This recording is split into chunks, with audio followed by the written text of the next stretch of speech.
किसी से खुश है कि आपकी हारने के बाद चर्चा हो रही है? नहीं क्या प्रशांत किशोर संन्यास ले रहे हैं या नहीं? सवाल का जवाब सवाल से नहीं होता, सवाल का जवाब आपको जवाब देना पड़ेगा, तब आप, क्योंकि देखिए आप बच रहे हैं, आप वो जनता देखेगी, जनता समझेगी, है ना, जनता पे छोड़ रहे हैं हम लोग। लेकिन अब थोड़ा आगे बढ़ता हूँ क्योंकि आप जवाब नहीं देना चाह रहे, गोल गोल घुमा रहे हैं, प्रशांत किशोर की तरह भी आप भी बोल रहे हैं वैसे ही।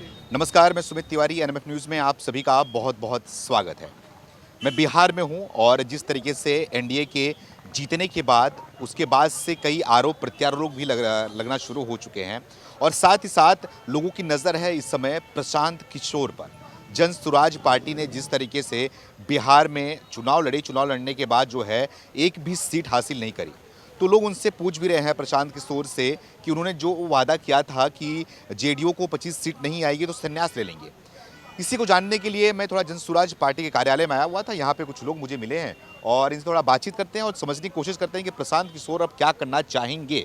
क्या उन्होंने जो संन्यास का वादा किया था संन्यास लेंगे या फिर नहीं लेंगे। और ऐसे एक कैंडिडेट हमारे साथ में हैं जो कि उप मुख्यमंत्री के विपक्ष में इन्होंने चुनाव भी लड़ा था। थोड़ा आप अपने बारे में बताइए, क्या नाम है आपका? सूरज कुमार। सूरज कुमार, आप चुनाव लड़े थे? जी, लखीसराय से मैं लड़े थे आप। तो आपको कितना वोट मिला?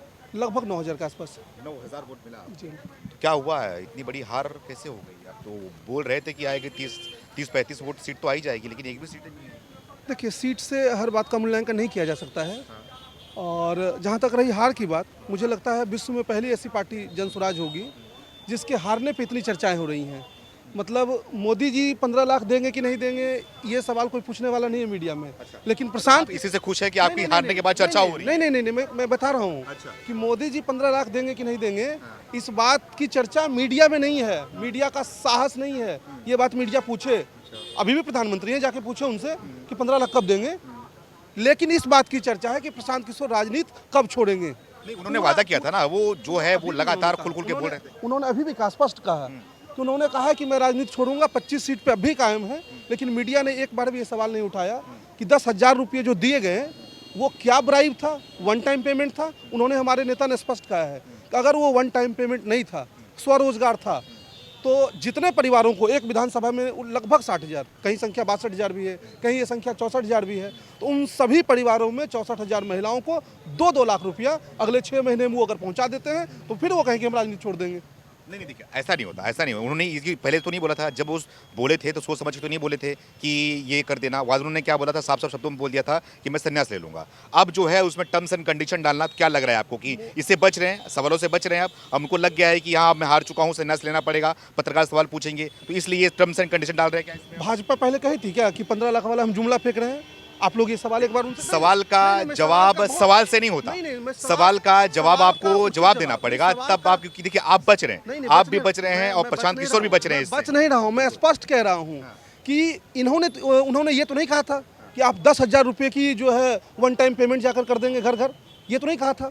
मैं फिर से आपसे रिपोर्ट करूंगा, मैं फिर से आपसे रिपीट करूंगा, क्या प्रशांत किशोर संन्यास ले रहे हैं या नहीं? उन्होंने तो कहा कि मैं किस पद पे हूँ संन्यास ले लूँ।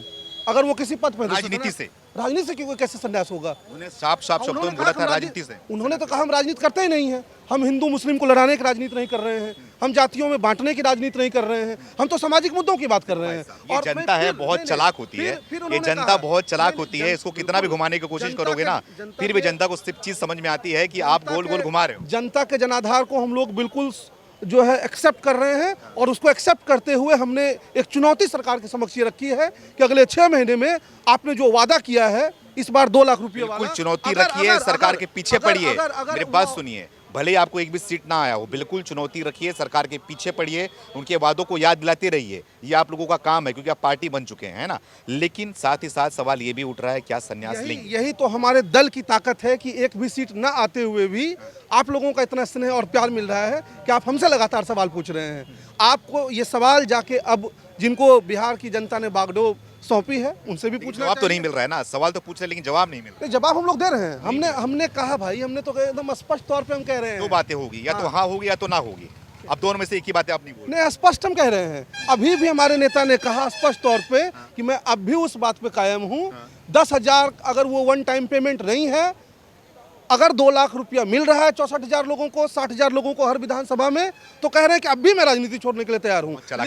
नहीं, घुमा नहीं रहे हैं। लेकिन अगर आप ठगे हैं लोगों को, जैसे 15 लाख वाले वादे पर आपने ठग लिया, उसी तरीके से आपने फिर से भोली भाली जनता को 2 लाख रुपए के आधार पर ठग लिया है। अगर ठग लिया है तो जनसुराज उसका प्रतिकार करेगी और अगले 6 महीने बाद जनता ने चूंकि हमको सड़क पर रहने का अधिकार दिया है, जनता ने हमको कहा आप सड़क पर संघर्ष करिए, तो ये संघर्ष सरकार की नींव हिला देगी। इतना संघर्ष करेंगे, मिलाइए, सब कुछ करिए, लेकिन जवाब तो दीजिए। फिर जवाब तो दे ही रहे जवाब अभी तक हैं, बिल्कुल जवाब दिया।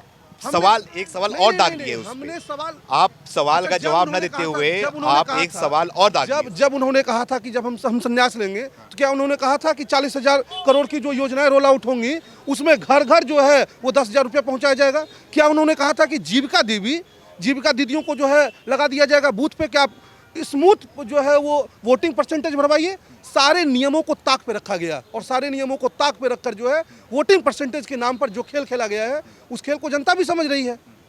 उस खेल को आप जनता समझ कैसा रही है, है। आप कैसा है कि बार बार हमारा पूछने का काम है, आप जवाब दें या फिर जवाब से आप और प्रशांत किशोर जी भागे, वो जनता देखेगी, जनता समझेगी, है ना। जनता पे छोड़ रहे हैं हम लोग। लेकिन अब थोड़ा आगे बढ़ता हूँ क्योंकि आप जवाब नहीं देना चाह रहे, गोल गोल घुमा रहे हैं, प्रशांत किशोर की तरह भी आप भी बोल रहे हैं वैसे ही। तो जनता पे छोड़ते, जनता को समझना चाहिए कि सवाल का जवाब दे रहे हैं या फिर गोल गोल घुमा रहे हैं। अब ये बताओ कि एनडीए की कितनी बड़ी जीत कैसे? अगर 2 लाख रुपया की जो वादा किया गया, अगर वो दिलवाना राजनीति है तो वो राजनीति में करूंगा, उस राजनीति से मैं पीछे नहीं भागने वाला हूं। अगर सरकार ने वादा किया है कि 2 लाख रुपया देंगे तो वो राजनीति में करने के लिए तैयार हूं, साहब आप संघर्ष करने के लिए करिए, तैयार हूं। आपकी उसको पहले से शुभकामनाएं दे रहा हूं आपको, करिए उसके लिए कोई वो नहीं है। लेकिन सवाल जो पूछ रहा हूं मैं ये कि जिसे उन्होंने एक लाइन में उन्होंने गोल गोल जब सवाल का जवाब दिया था ना उस समय कि संन्यास वाला, तो गोल गोल घुमा के नहीं दिया था, वो सीधे एक लाइन पर स्पष्ट कर दिया था कि मैं संन्यास ले लूंगा। उन्होंने ये नहीं कहा था ना, जवाब लेकिन वैसा नहीं दे रहे। उन्होंने ये नहीं कहा था कि सरकारी योजनाओं का जो है वो दुरुपयोग किया जाएगा, ये भी नहीं कहा था। आप पूरे सरकारी तंत्र को एक चुनाव में लगा दे रहे हैं और तंत्र को लगाने के बाद ये बताइए कितनी बड़ी जीत कैसे हासिल कर ली? जब जनता को भरोसा नहीं था, जनता को फायदा नहीं था, तो जनता ने इतनी बड़ी जीत कैसे हासिल की? आप रोजगार की बात कर रहे थे, आप विकास की बात कर रहे थे, लेकिन जनता ने आपको स्वीकार नहीं किया, जनता ने आरजेडी को स्वीकार नहीं किया, जनता ने एनडीए को ही क्यों स्वीकार किया? जनता ने हमें स्वीकार नहीं किया ये तो नहीं हो सकता है, हम तो अभी थे ही नहीं, हम तो आए थे, तो जनता ने हमें एक्सेप्ट नहीं किया अभी नहीं कह सकते। जनता अगर हमको एक बार एक्सेप्ट कर ले फिर हमको हटाए तब हम ये मानेंगे कि जनता ने हमको नकारा है। जनता ने नकारा नहीं, जनता ने तो पहली बार में हमको मत दिया। इतने लोग आपकी विचारधारा के आपको साथ पसंद ही नहीं किया इसका? जनता आज भी आरजेडी के भय से कांप गई। ये डर एक माहौल बनने लगा कि अगर कहीं आरजेडी सत्ता में आ जाती है तो फिर हमारे लिए दिक्कत होगा। तो एक ये डर, फिर सरकारी योजनाओं का लाभ, ढेर सारे ऐसे फैक्टर्स हुए और उस पर भी मूल्यांकन। योजना का लाभ मतलब हुआ है? नहीं, सरकारी योजनाओं का लाभ नहीं, 10,000 रुपया अभी योजना पूरा करना है। अभी तो उन्होंने ओटीपी रिलीज किया, 1 टाइम पेमेंट रिलीज किया है। ओटीपी मैंने 1 टाइम पेमेंट है ना। अगर महिलाओं को रोजगार करने के लिए पैसा मिल रहा है 10,000 रुपया, तो उसको 10,000 में कोई रोजगार नहीं होगा, ये आप भी शुरुआत किया उन्होंने। हम लोग इसका दिल से स्वागत करते हैं और हम तो कह रहे हैं कि अगर ये वजह मानते हैं जीतने का बीजेपी को? हाँ, ये एक हम मान सकते हैं कि आपने इस आधार पे लोगों को जोड़ा अपने साथ कि हम 60,000 परिवारों को जो है वो स्वरोजगार करने के लिए हम पैसा देंगे। लेकिन अब नहीं देंगे तो उससे बड़ा छलावा कुछ नहीं होगा। नहीं, आप देंगे नहीं देंगे उस पे आप राजनीति करिए, उस पे है ना राजनीति समय करने का विषय नहीं है। बिल्कुल नहीं, वो आप लोगों के लिए संघर्ष करने का बिल्कुल विषय है। बिल्कुल देना भी चाहिए, देना चाहिए। तो लेकिन आप ये बताइए कि ये जो बिहार की जनता है, बिहार की जनता इस बार क्या लग रहा है कि आप लोग भी विकास की बात कर रहे थे, आप लोग बोले कि हिंदू मुसलमान की राजनीति नहीं कर रहे थे, कुछ नहीं कर रहे थे, लेकिन जनता ने स्वीकार किया ना, बीजेपी को स्वीकार किया, एनडीए को स्वीकार किया और आरजेडी को स्वीकार नहीं किया, क्योंकि आरजेडी ने बोला था कि हर घर से सरकारी नौकरी मिल जाएगा। तो जनता को भरोसा ही नहीं है आरजेडी पर पूरी तरीके से। इसके लिए जनता को बधाई। जनता अगले 6 महीने में सरकार ने जिन मुद्दों पे उनको वोट दिया है, जनता उन मुद्दों पे जो है वो सवाल पूछे और जनसुराज ने अपना मजबूत काम किया। जनता में जागरूकता जो है वो फैल चुकी है सवाल पूछने की। तो सरकार ये ना सोचे कि वो जीत के अगर आ गए हैं तो अब मनीष कश्यप के अलावा कौन सी सीटें बताइए मुझे जिनको इतनी वोट मिली हो? 37,000 वोट मनीष कश्यप को मिला, उसके बाद जैसे आप बता रहे हैं आपको 9,000 वोट। बिल्कुल, ऐसे और भी कई सीट्स हैं जहाँ से हमको मत मिले हैं। 30 सीट पे तो जो है हम लोगों ने अलग अलग तरीके से उस पर एक मूल्यांकन भी मैं प्रेस का देख रहा था, जिसमें आया कि 30 सीटों पे हमने इम्पैक्ट क्रिएट करते हुए महागठबंधन को और एनडीए को जो है वो हराया है। ये मतलब एक इम्पैक्ट, मीडिया का इम्पैक्ट हमारा नहीं है। हमारा ये कहना है कि अगर हमको एक विधानसभा में 10,000 लोग भी कह रहे हैं कि हम जनसुराज के विचार से जुड़ रहे हैं, 10,000 लोग भी कह रहे हैं कि हम हिंदू मुस्लिम की राजनीति नहीं करेंगे, 10,000 लोग भी कह रहे हैं कि हम जात पात की राजनीति नहीं करेंगे, 10,000 लोग भी कह रहे हैं कि बिहार में पलायन बंद होना चाहिए, 10,000 लोग भी कह रहे हैं कि बिहार में उद्योग लगना चाहिए, तो ये जनसुराज की जीत है। आज तक क्यों बिहार में उद्योग की बात नहीं हुई? आज तक क्यों जब मोदी जी बिहार में आए तो किसी विश्वविद्यालय की बात नहीं की है? आज तक क्यों मोदी जब बिहार में आए तो उन्होंने कहा कि मैं यहाँ से ट्रेन चला रहा हूँ कि हमारे मजदूर भाई जो यहाँ आए? क्या बिहार मजदूरों की फैक्ट्री है? उन्होंने क्यों नहीं कहा कि मैं बेंगलोर की तरह यहाँ भी आईटी हब डेवलप करूंगा, जबकि सबसे ज़्यादा इंजीनियर्स जो हैं वो बिहार से होते हैं। उन्होंने क्यों नहीं कहा कि प्रशासनिक दक्षता को बढ़ाने के लिए हम बिहार में IAS PCS के लिए जो है नए तरीके से छात्रों के लिए द्वार खोलेंगे, क्यों नहीं उन्होंने कहा? अब क्या है प्लान, क्या है 5 साल तक क्या करेंगे आप? स्पष्ट तौर पर संघर्ष करना है। जिन मुद्दों के साथ जनता के साथ थे, जिन मुद्दों को लेकर जनता के बीच गए थे, उन मुद्दों के साथ जनता के साथ जुड़े रहेंगे। और सरकार ने जो वादा किया है, सबसे बड़ा वादा 2 लाख रुपया देने का, वो 2 लाख रुपया पहुंचाने की व्यवस्था कर लें, चाहे उनको जहां से कर्ज लेना पड़े। अब वो विश्व बैंक से लें कि यूनिवर्स बैंक से लें, लेकिन बिहार की जनता को वो ठग नहीं सकते हैं। कहां से वो पैसा लाएंगे इसकी योजना बताएं और 2 लाख रुपया घर घर पहुंचाएं। भले ही अभी तक अगर नहीं करते भले ही हैं, आप अगर विधानसभा नहीं से करते आवाज हैं, ना उठा सके, बिल्कुल। लेकिन उम्मीद है कि आप सड़कों से आवाज सरकार उठाएंगे। ने तो कहा ना कि आप सड़क से आवाज उठाइए, जनता ने कहा ना, तो हम उठाएंगे। आज तो हमारे नेता ने हेल्पलाइन नंबर भी जारी कर दिया कि 6 महीने बाद अगर आपको नहीं मिलता है पैसा तो प्रशांत किशोर के दरवाजे आपके लिए खुले हैं, आप आइए, हमको बताइए। हम मेरा नाम उत्तम कुमार है और मैं जमुई जिला अध्यक्ष हूँ जन स्वराज पार्टी का। इस चुनाव में हमारी जीत कैसे है वो भी मैं आपको बताता हूँ। पहली बार बिहार में आप लोग भी एक्सपीरियंस कर रहे होंगे कि चुनाव जात पात के मुद्दे पे और रिजर्वेशन पे नहीं लड़ा गया। इस बार पहली बार हिंदू मुसलमान का मुद्दा नहीं आया। इस बार हर पार्टियों को पलायन और रोजगार की बात करनी पड़ी, उसके लिए इनको अब अदर हथकंडे अपनाने पड़े। ये हमारी बहुत बड़ी जीत है। यही जीत मानते हैं आप? इसको अभी फिलहाल के लिए बहुत बड़ी जीत मानते हैं हम कि ये मुद्दे पे कम से तब कम इसी पे खुश हो आप लोग? नहीं, कम खुश से कम यही सही है, कुछ नहीं तो यही सही। नहीं बहुत बड़ी बात है। ये बहुत बिहार बड़ी को- बात है। आपने जो बिहार को लेके जो पूरे देश में एक परसेप्शन बना है कि बिहार जात पात के नाम पे ही वोट देता है, यहाँ पर जो पलायन का मुद्दा था इसको कोई एड्रेस नहीं करता था, आज उस मुद्दे पे प्रधानमंत्री तक को बोलना पड़ रहा है यहाँ आके, ये कम बड़ी बात नहीं है। मतलब आपके बोलने का मतलब जो बीजेपी और एनडीए को वोट मिला, हर जात पात के लोग, हर धर्म के लोग वोट किया उन्होंने। किया ही है, आपने आकलन किया होगा, वो किया है। लेकिन जिस तरीके से उन्होंने ये पैसा दिया है, पैसा देने के पीछे अगर आप अभी ग्राउंड पर जाएंगे रिपोर्टिंग करने तो आपको ये भी पता लगेगा, जीविका दीदियों के द्वारा महिलाओं को ये भी कहा गया कि CCTV कैमरा में अगर आपका चेहरा नहीं आएगा तो आपसे वो 10,000 भी ले लिए जाएंगे। इस तरह की बातें भी हुई हैं। आप ग्राउंड रिपोर्टिंग में घूमिए, आपको पता लग जाएगा ये बातें। तो ये कहाँ तक उचित है इस चुनाव? क्या लग रहा है कि इसके पहले, चुनाव के पहले जिस तरीके से SIR और वोट चोरी का मुद्दा उठाया गया था, तो इसका क्या असर पड़ा? क्या लग रहा है कि आप लोग भी मुद्दा उठाएंगे, वोट चोरी का मुद्दा, SIR का मुद्दा, इसकी वजह से हार हुई है? नहीं, वो तो बहुत बड़ी प्रक्रिया है। उसमें हमारे नेता ने स्पष्ट कहा कि वोट नहीं, देखिए, मैं फिर आपको कह रहा हूँ कि हम लोग इस तरह का राजनीति करने वाले लोग नहीं हैं कि हम आपको सीधा के कह दें EVM खराब है, सीधा आपको कह दें कि वोट मेरा चोरी कर, इस तरह का राजनीति नहीं करने वाले हैं। हम फैक्चुअल डेटा के साथ बात करेंगे। उस पूरी प्रक्रिया में कहाँ कहाँ लूप होल है, उस लूप होल को स्टडी किया जाएगा। क्या दिक्कतें हैं या दिक्कतें नहीं भी हैं, ये सारी चीज़ें जो हैं वो एक स्टडी के बाद आएगी। इसमें हम ये नहीं कह देंगे कि मेरा वोट चोरी हो गया इसलिए हम वहाँ से हार गए, ऐसा नहीं है। दूसरी बात, आपने जो SIR की बात बोली, एक प्रक्रिया का मैं थोड़ा सा आपको तथ्य के साथ, आप अगर आपकी टीम अगर वहाँ जाए तो आप ध्यान दीजिएगा।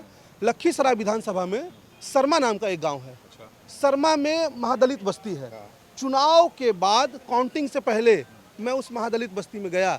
शायद और कोई नेता नहीं जा रहा होगा, लेकिन मैं अपने क्षेत्र में लगातार एक्टिव हूँ चुनाव के बाद से ही, और काउंटिंग होने से पहले से भी एक्टिव हूँ।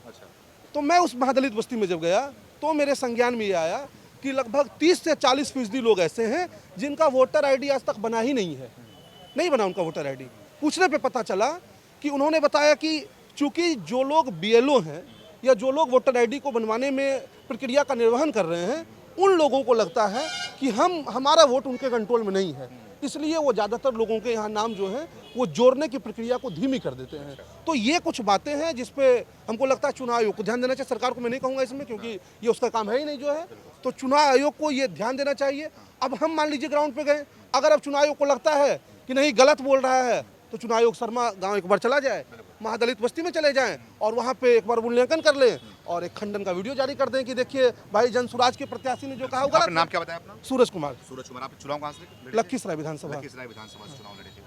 उप मुख्यमंत्री विजय कुमार सिन्हा जी वहाँ से। विजय कुमार सिन्हा जी के अपोजिशन में इन्होंने चुनाव लड़ा था, और कितने हजार वोट मिले आपको? लगभग 9,000 के आसपास। 9,000 वोट मिले। 87 कम वोट नहीं। 8722 के आसपास जो है वो वोट है। लगभग मैं 9,000 में बोल रहा हूँ जन आपको। स्वराज पार्टी से आते हैं, भविष्य आपका अच्छा है, जिस तरीके से आप बात करते हैं बहुत अच्छा लगा हमें सुन के, और हर भले गोल गोल आप घुमा रहे थे। ये राजनीति का, नेताओं का पहचान भी यही होता है। आप नेता भी बन गए हैं, साफ साफ नहीं बोल रहे थे हाँ या ना, नहीं, थोड़ा बहुत गोल गोल घुमा रहे थे, अपने नेता को बचा रहे थे। ठीक है, नेता को बचाना आपका कर्तव्य भी है, आपका धर्म भी है। हम बिहार की राजनीति को बचा रहे हैं, हम किसी को बचा नहीं रहे हैं।